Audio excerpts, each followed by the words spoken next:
Welcome back to Stages for Ages. We are here today with Katie Clemons. She is a founder, an author, and family connection expert. And I'm very excited to have her on because she is going to be giving some invaluable information for children and parents around journaling and her books that she's written. So I'm very excited to have you on, Katie. Thank you for coming on. How are you? Oh, thanks, Lucy. I'm really excited to be here. I love talking about kids and thinking of ways that we can engage more deeply with them. Yeah, definitely.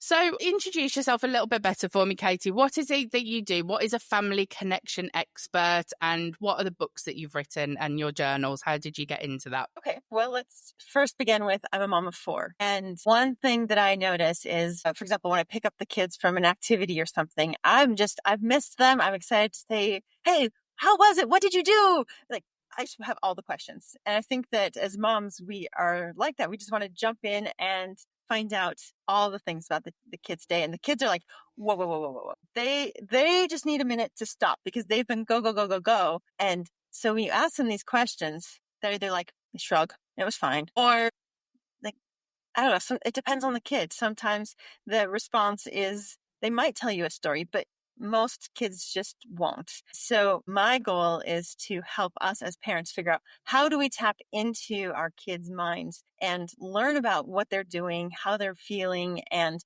what's really kind of sparking their minds. And it actually all began when I was much younger and I was talking with my own grandma, and it was her 90th birthday. And we were invited to do an interview on the local public radio.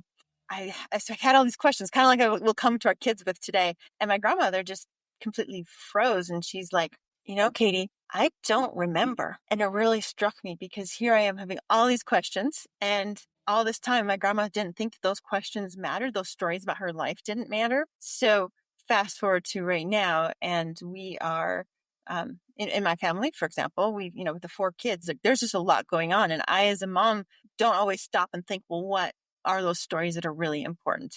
So the combination of trying to get the kids to tell their stories and me seeing what stories are mattering to me, to my family, maybe to our future, kind of just brought all these different ideas that I had together. And I started with writing prompt books to help prompt myself with stories. And that kept growing until today, where my biggest joy and creativity is helping families spark conversations, whether that's in a journal or that's at the dinner table or in the car, or even for a teacher in the classroom. Okay. I think that's a great idea. I've never been one for journaling, but something you said then, it just made me think I probably should start actually, because what you were saying about your grandma, and it just sort of made me think that my mum sadly passed away during COVID, and I was an only child. I lived just with it was just me and my mum. And obviously when she was alive, I used to ask her things, and I used to ask her questions and things about,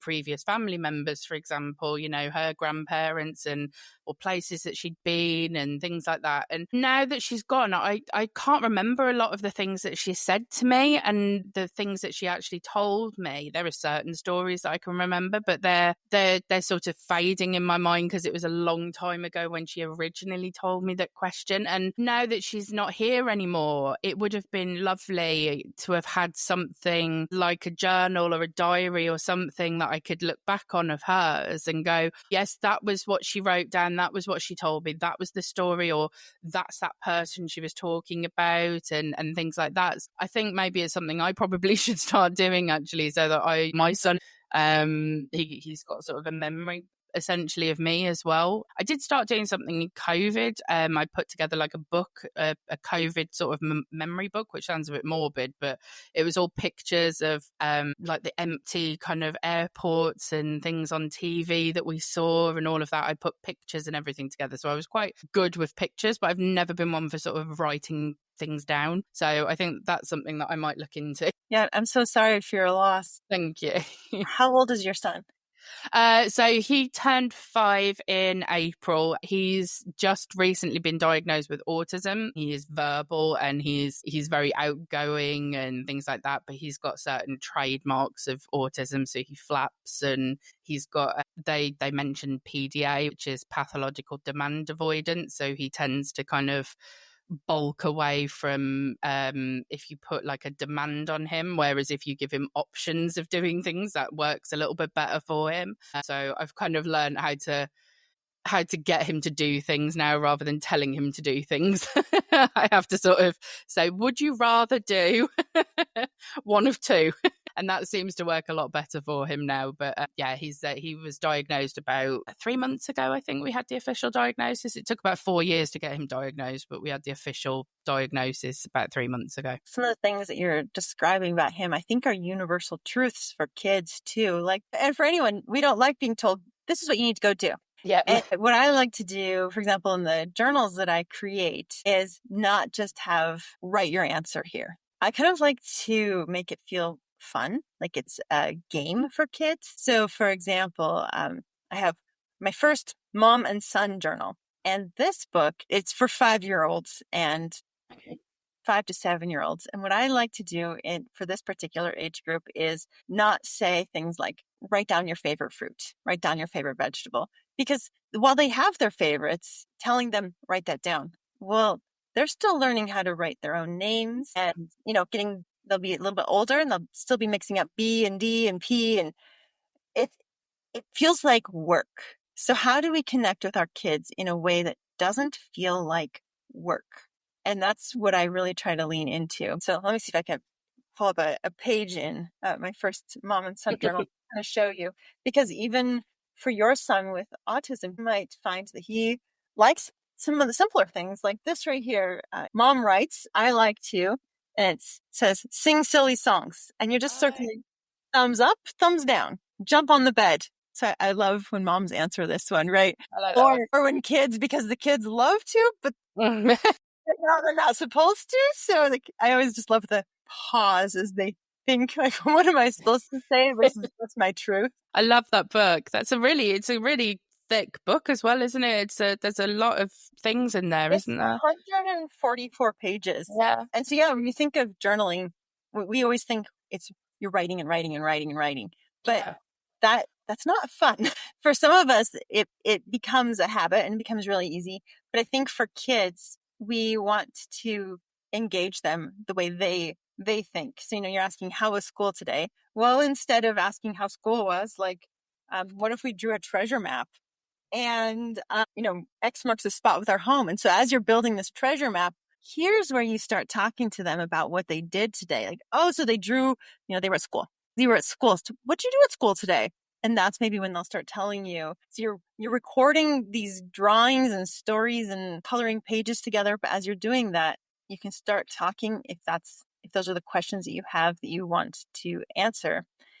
Or you can just have fun, just spending time together without any expectations or commitments. And when you're done, you've got this really cool little keepsake that in 20 or 30 years is going to be so fun to just look at and remember that's how you wrote your name. Yeah, I think that's a lovely idea. And like you say, you hear the word journaling and you do, even I do, I think, it's a diary, essentially. That's a way of doing it. And you hear diary and you think it's just writing. How do you get a 5-year-old that, like you say, can't probably write their own name? How do you get them to write a page of a journal out?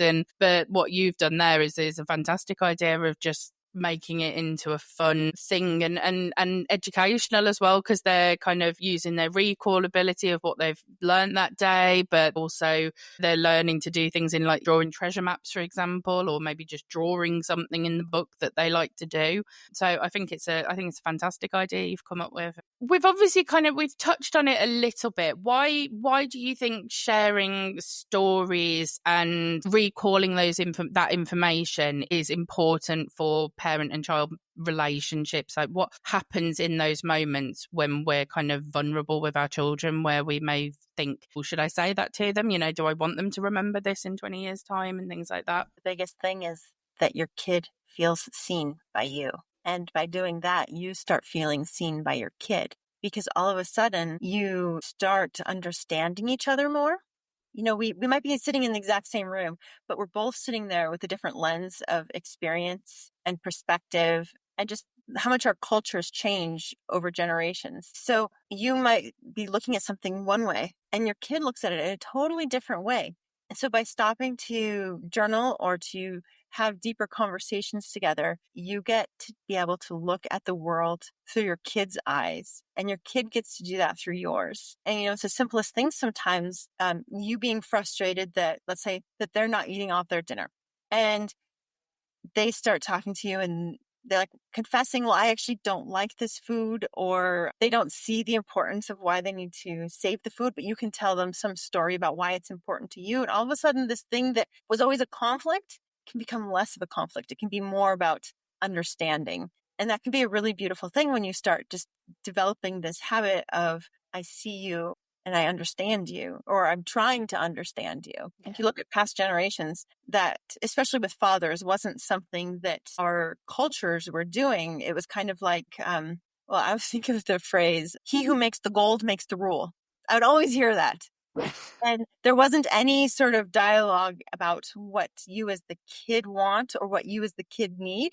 It was just, this is how it is. And we're not bringing any emotions into it. We're not bringing any discussion into it. And over generations, that has changed more and more so that kids feel like they have a voice and that they matter to us. They're not just told to be present and be quiet. It just reminded me of, I only saw it the other day. It was on TikTok, I think, or YouTube. It was only a short video, and it was about seeing things from the other person's perspective and the other side of it. And it was, I don't know whether it was a real thing or a skit that someone had done, but it was basically like a teacher, a professor in a classroom, and he brought two students up to the table and they both stood either side of the table. And then he puts this kind of basketball size ball down in the middle of the table, and he says to one of the students, what color is the basketball? And the student says, it's black. The other one looks at him and goes, it's not black, it's white. It's a white ball. What are you talking about? And they start arguing over the color of this ball. And then the professor says to them, right, switch sides of the table. And then that's when they realize that each side of the ball is painted a different color. So it's, to that person, it was a white ball. They weren't making it up that it was a white ball. It was a white ball. To the other side of the table, it's a black ball. But it was only when they switched the side of the table that they realized that, okay, we were arguing over something, but if we'd have maybe just talked to each other and maybe just asked, why are you seeing a black ball and I'm seeing a white ball, we'd have probably worked it out. But they just started shouting at each other instead. And I thought it was a really good sort of visual demonstration of seeing things from another person's perspective. And like you say, writing and doing journals and things like that, you get that other perspective from that other person as to why we maybe do things, or we say things to our children sometimes, or our children say things to us. And I think we go on the defensive a lot as parents sometimes. And I think children, especially the older they get, they start to go on the defensive, and rather than sitting down and just talking to each other. Matthew, John, come up here, please. Okay, boys, turn around. And John, what color is the ball? The ball's white. Well, what color do you say the ball is? Black. The ball is black, clearly. Without looking at the ball, I want you to both switch places. Okay, both of you, please turn around. And what color is the ball now? Okay, please have a seat. Throughout our lives, we believe many things, and we hold dear what we think is right and true. But at times there'll be others who disagree with us. What we believe to be 100% right, they believe the opposite just as strongly. Well, how can that be? Can't they see? We can become frustrated, we might grow distant, we may even sever relationships entirely. Slow down, breathe, step into the other person's shoes. It'll make all the difference.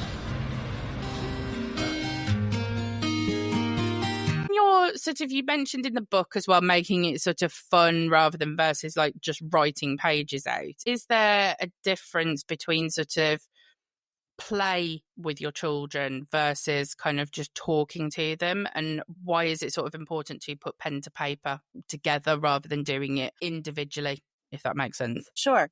Well, going back to your basketball analogy, which is so gorgeous, Lucy, it's perfect. Yeah, it's a good one, isn't it?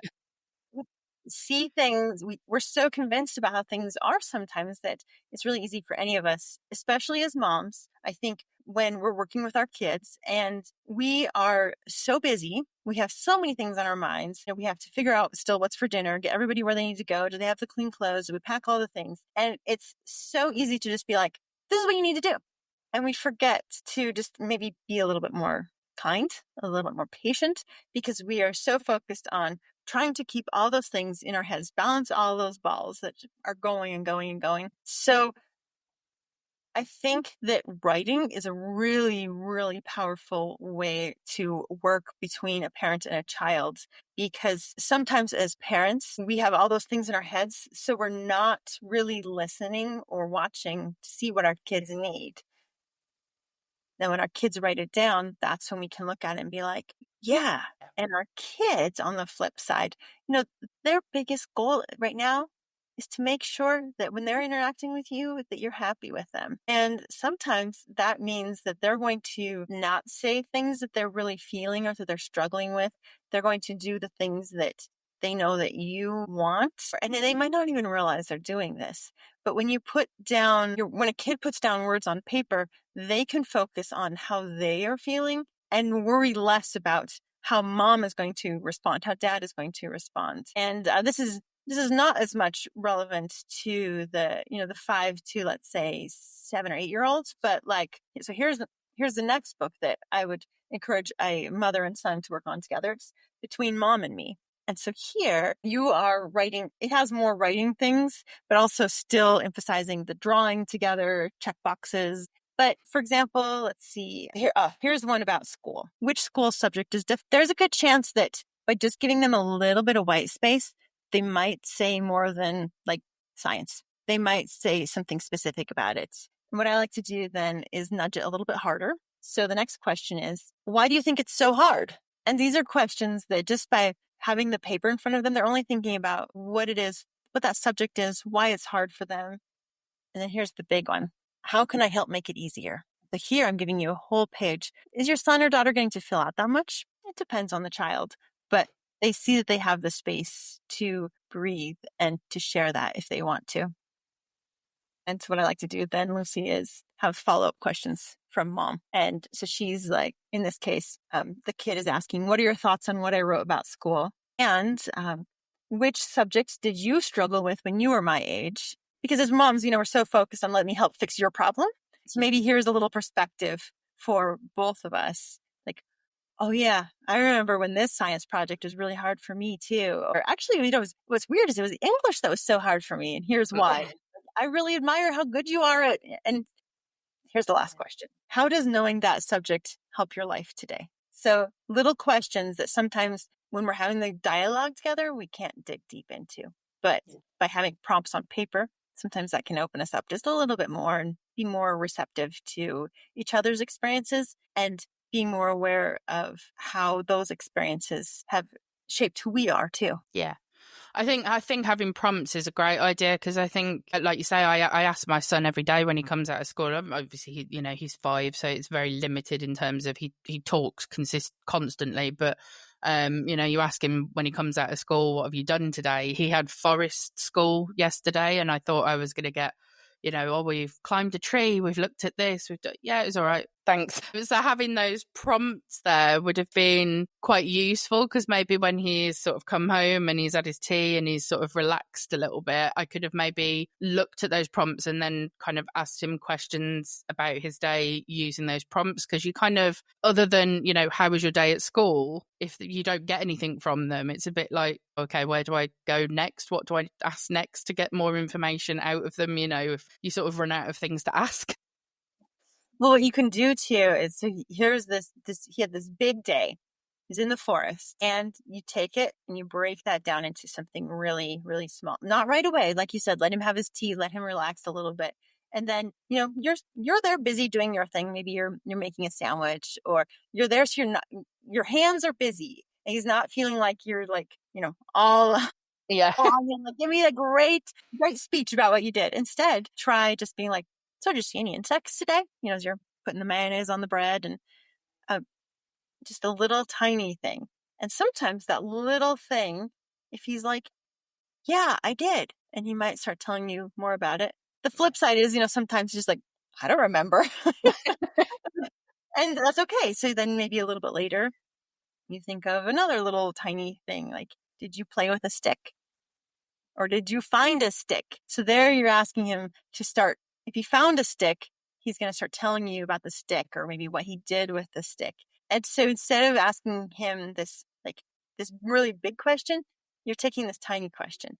And what you can usually find out, like with the stick, he's going to tell you if, like, oh, I was hitting people and I got in trouble. Or he's telling you, I was, like listening to it bang on these different things, or I was using it to dig, or what was he doing with that stick? Yeah. And so you don't know about his whole day. I mean, it's impossible for anybody to describe their whole day, but you're teaching him how to just pull out this little interesting moment from his day. And you can tell by how he tells you that story. Did he have a good day? Or was there a problem? And you can kind of help walk him through that problem if you find out that there was one. Or you just celebrate with him like, wow, that sounds really fun. Those are always the best days. You're just talking about a stick, but you see how happy he is. And that automatically makes you happy because as moms, we just soak in whatever their emotional experience is. Yeah.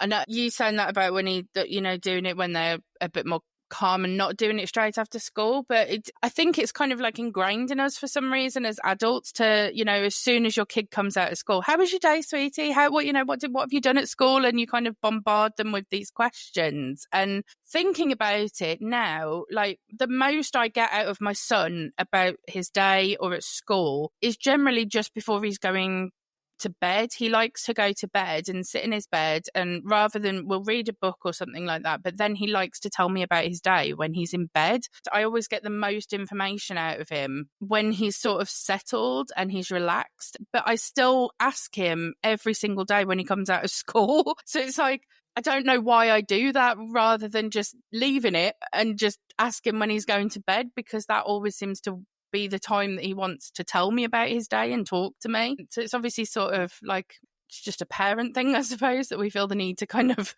get the most information out of them as soon as we can. I think I can't speak too much for the United Kingdom, but for like the United States or Canada, whenever we see somebody, we immediately ask, how are you? Yeah.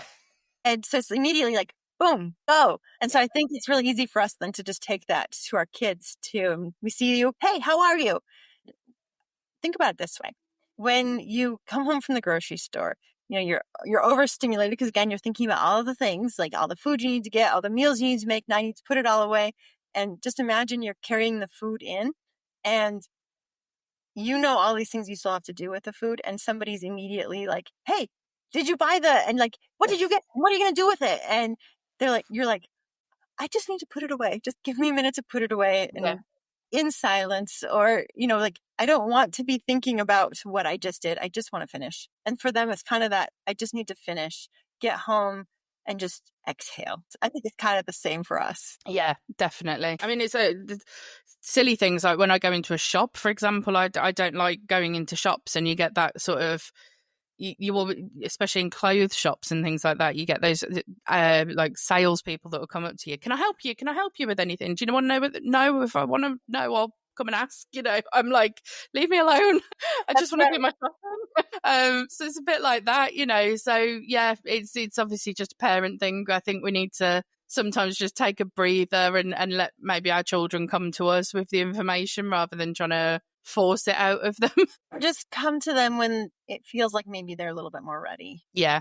And I think we forget as well how overstimulating school can be, especially younger children, when it's sort of more play-based, but then even when they get older where they've got, exams and all of the pressures of exams and things like that going on. And, the last thing I wanted to do when I came home from school is talk about school. I wanted to have my tea and then maybe go out with my friends for a bit when I was older, or play a game or play with my toys. I didn't want to be talking about school as soon as I got out of school. So yeah, I think it's important to sort of maybe just take a breath and just let them, have a breather for a bit and then ask them some questions. But which is why I think the prompt ideas and the books that you've come up with are a fantastic solution for parents to be able to help communicate a little bit better with their children and get that information there as well. You've helped kind of a lot of families over your career. I think, was it 750,000 that you wrote down that you I've sold 250,000 books, so that's a lot. Have there been any patterns that you've seen in either how parents communicate with their children or the patterns of like the problems that they have with communicating with their children? Are there any sort of things that you've kind of noticed with what parents are struggling with in their children? I think that the biggest thing is that as parents, we just want to go fix the problem for our kids. We get this mama bear, I'm coming in, I'm going to go save it. And most often our kids don't want us to save them. They just want us to listen. And that as a parent can be so hard. Like, how do we listen when we hear that there's this thing that's not okay and it's not okay for our kid? But instead I try to think, well, what tools can we give our kid so that they can walk into that situation and just be stronger and be better and do better? Yeah, I think, it's, like you say, it is difficult because we want to fix things for our children. And I think sometimes, like you say, it's better to equip them rather than try to fix the problem sometimes. Obviously, I think there are certain things that we do need to fix, but generally speaking, I think it is, just equip them with the information maybe that they need to be able to sort of fix it themselves or cope with things themselves. Like from when Jacob, my little boy, was very little, I'm not perfect with it. It's still ongoing and it's still a sort of an ongoing process, but because he's always sort of struggled with not his emotions generally, but he gets very, very worked up very, very quickly. Like he can go from 0 to 1,000 like that. And I've always been very sort of from a very early age trying to get him to sort of name his emotions and learn his emotions so that he can tell me how he's feeling. And now he'll come up to me and he'll say, "Mummy, I'm feeling sad," or "I'm feeling angry," or, "I'm feeling this, I'm feeling that." And I'll say to him, "Do you want my help to calm down? Do you need my help? Do you need me to do something?" And he'll say yes or no. If he's getting to a point where he is really struggling, he will say, "I can't calm down on my own, Mummy, I need your help." And he's 5. And I think that's because I've kind of put that work in with him when he was quite young. And it's taken a long time. He's only just started doing that, but it's really helped me be able to know whether I need to leave him alone and just give him space and let him deal with it himself, or does he need me to step in and does he need me to help him with whatever it is that he's needing help with. That's beautiful, Lucy. And it's a test of your patience too, sometimes, I know. So yeah, very much so. You mentioned in your information that you gave me, and obviously the research that I've done on you and what I've looked at, you mentioned 10 minutes of meaning. So what does this mean? What's the 10 minutes of meaning, and what does that look like in practice for an exhausted parent, and how can they do this? Okay. Well, one thing I like to do is I send out newsletters twice a week, and you can get them if you'd like at katieclemons.com. And I send out one on Tuesdays that is a printable activity. And so sometimes that's stuff like we've been talking about in the journals. And so that is, and sometimes it's more interactive kind of game things, cutting out stuff, things I can't put in books. So those are, oh my gosh, those are so fun to make. They're so fun to do with my kids. And they're really fun to see how other families or teachers in their classes are using these activities. I think, let's see. Oh gosh, the one that I just recently sent out was drawing eyebrows on these people to express emotions. So we're just thinking about, how are we expressing our emotions? And then there's some conversation starters to kind of get your family talking about that. Or there's some crafty ones recently too. The other one I like to do, which kind of really leans into what you're saying as well, is on Fridays, I send out a conversation starter to the folks who follow my newsletter. And these are things that are sometimes silly. They're sometimes serious. So like a serious one could be things like, my son was recently at a friend's house and they put out food that he doesn't like for lunch. And so it was talking about, how do you talk to your kid about this? Like, instead of you coming up with a solution, take this conversation starter to your own dinner table, and I'll talk about how do we handle this as our family? Where do we stand on what you do when this happens? And the flip side is we sometimes have some silly conversation starters. Let me see if I have one that I just sent out. This is a serious one that I just sent out. What's something you're proud of yourself for, even if no one else noticed? And that has opened up so many beautiful conversations at families. So it's not a nice silly one, but then I also like to throw in the silly ones, like, talking about what if people in our family had wings, or if we had tails? How would a dinner be different right now? Yeah. Is this the same as the curious questions that you've mentioned? Is that like, what are they? Are they sort of the same thing? Are they different? What are curious questions?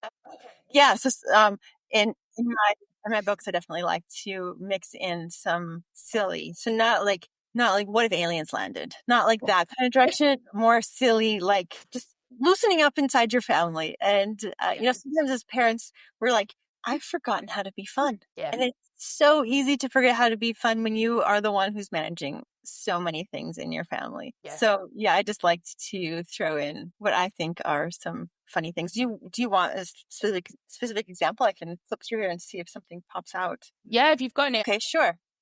Let's see here. This is a sneaky silly to me. This here is writing your name a bunch of times. Okay. So here I can write my name in capital letters, extra fancy. You're going to write it like a teacher, upside down, and here at the end with your toes. So I find things like that, like the kid thinks I'm just writing it, and all of a sudden they're having to write with their toes. That's a good one. That kind of silly, because then guess what? The next page, mom's going to try to write her name with her toes. It's so much fun. Oddly enough, I used to be able to do that. You know that? That's amazing. I don't think I still can, but I used to be able to do it. Not well, but I could do it. It was legible anyway. So, we're just sort of talking about it then, and sort of touched upon it with the having silly questions and forgetting how to have fun with our children. And obviously we do as we get older. It's, is there a difference between entertaining your children, playing with your children, and connecting with your children? Like, is there a difference with those two things, or are they kind of mutually exclusive, the two things? I think that they can be together as one. My opinion is that the connection part, if the parent focuses more on the connection part, they're going to enjoy it more. Because, like if your son loves building trains, if your son loves talking about some like Minecraft or something, like that for you is going to get really boring after a while. But it's not boring to him. It's still really interesting. It's really exciting. There's still a lot to cover. There's still a lot of train routes to build. So if you come into this not thinking, oh my gosh, like more Minecraft, more trains, instead, you come into this that I'm coming in here to spend this time with my son and to just enjoy what he enjoys, or rather, enjoy him. And I think that by coming in with that connection angle, we as parents can enjoy these moments a little bit more. Older generations will always tell us that you're living the best part of your life. Make sure you're seizing it. Don't waste it. But it's really hard to just be like, I just can't do this activity again. So I like to just think I'm not going in for the activity. I'm going in for the connection. Okay. And obviously, from everything we were sort of talking about with the books and the journaling and connecting with your children and just talking to your children, we're obviously, or have been talking about children that may want to do these activities and may want to sit down with their parents and complete the book and, answer these questions. Do you have any advice for parents who are maybe feeling like their children don't want to connect or don't want to participate with them? So, for a parent that maybe buys one of these books, they go with the best intentions to sit down with their kid and you say, let's do this together and let's have fun. And, they maybe just get, the door slammed in their face, like, Mom, I don't want to talk to you. I don't want to do this book. What advice, if any, do you have for those parents that maybe have that going on? What I do when I want to make sure my son is journaling. My 8-year-old is a very reluctant writer. So sometimes he looks at my own books and he's like, that's work. You can't fool me. But I'll be like just flipping through the pages and be like, I bet I know what you would want to draw here. Or I wonder what you would want to write here. Or I just turn another page and I'm like, this is really funny. Have you seen this? I'm like inviting him over to see what this page is asking him to do. And I'm like, oh, this one here. Here's what I think, but this go, do you like this idea that I just put down in here? Yeah. So I'm just making it seem like something really interesting to me. You could do the same thing when you're reading, like your kids, if you're younger children, like picture book, ones who like to be read picture books, they're just kind of wild or they're restless and you know that they just need to take that minute to calm. And if you're inviting them over to come read a picture book with you, they're not going to do it necessarily. But if you open it and you just start reading it aloud to yourself, there's a good chance they'll come. So doing the same thing with journaling works so well. Okay. I think I might try that with my little boy actually, because he's fantastic with numbers and he loves being read too. But as soon as I try and get him to read himself, because he struggles with blending words together, so he's really good with all his letters, he knows his letters, but you start getting him to blend the words together sort of in phonics and things like that, and he just, especially when he's at home because he's been doing it at school, I don't want to do this, mummy, I don't want to do it, you do it. I'm like, no, I'm not doing it. I know how to read. You do it. So I think I did that at school. I've done my school. That's it. I'm done. But I think I might try what you said. I've got a page in here for you. Somewhere like we're going to, in this page, you are counting how many different things you have in your house, like how many different mirrors or doors. And so you just you're looking at the book as Lucy, the mom, and you're like, gosh, I wonder how many doors we have in this house. And he's like, I could go count them. Yeah. So he goes to count them. And then you're like, let's write that right here. Will you write that for me? And boom, you just got him journaling and he didn't even know it. Yeah. That's a really good idea. I think, yeah, like I will try that, because doing the reading and things like that, I'll say, oh, I'll just sit there and read his book, for example, and just go, wow, what's this word? Or I'll maybe try doing that with him, see if I can get him intrigued. If you could give parents permission to let go or forget one thing that's getting in the way of connecting with their children, what would you say that would be? That is an easy question for me. And that's because I know that there's one thing that we all struggle with as parents, and that is this absolute belief that we are not doing enough and that we should be doing more. But I want to tell you that you are not alone. This is a universal feeling. I still feel all the time. Every mom I know, every mom who picks up my books, every mom or dad or grandparent who's just trying to raise great kids, we're all there with you. And I always want to just reach out and give people a big hug. You've got this. You're doing better than you think. Yeah, I think that's a lovely thing to remind parents of. And it reminded me of the quote or saying that parenting is only hard for the parents who care. It's only hard for the ones that are actually trying to raise children, and do it properly. That's why it's hard, because we are trying to do our best for our children, and it's hard for all of us. The things you care about are always the hardest. Yeah, definitely. Well, thank you so much, Katie. Can you tell people where they can come and find your journals, find your books, and get in contact with you as well if they want any more information from you about connecting, and where they can find you? Sure. Well, if you'd like to try some sample journal pages, you can come on over to my website. It's katieclemons.com, and that's like Katie, Katie, the letter C, and then lemons, like the fruit. Thinking about summertime here. KatieClemons.com. And I got some sample pages for you if you do /write. So Lovely. Write like a pen on paper. Now, if you're specifically just wanting to jump right into my books, a good place to go is Amazon. So like Amazon UK, and hopefully you can find exactly the one you're looking for. I've written over 20 different journals and conversation starter books. So we've only talked about a few here, but there's a lot of fun different options for all kinds of family dynamics. Lovely. And I will put all of Katie's links and the links to your Amazon books as well, to your page on Amazon, so that people can come and find your books on Amazon as well. It's been really lovely talking to you, Katie. I think a lot of parents are going to find a lot of help and a lot of information from this episode and speaking with you, because I think connection is something that we all want with our children, but sometimes it's something that we potentially all struggle to get, or maybe we are getting it but we don't feel like we're getting it in the right way sometimes.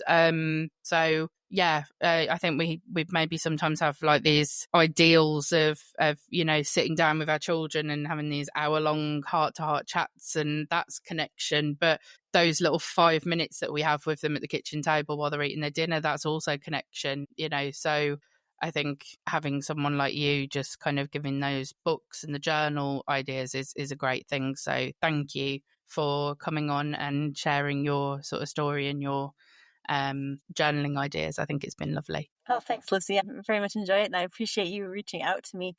And gosh, yeah, if anybody has a desire to make connection with your kids a little bit more fun, a little bit deeper, I'm here for you. Always here for you. Thank you so much. And we will see everyone on the next episode of the For All Stages and Ages podcast, and look forward to seeing you all soon.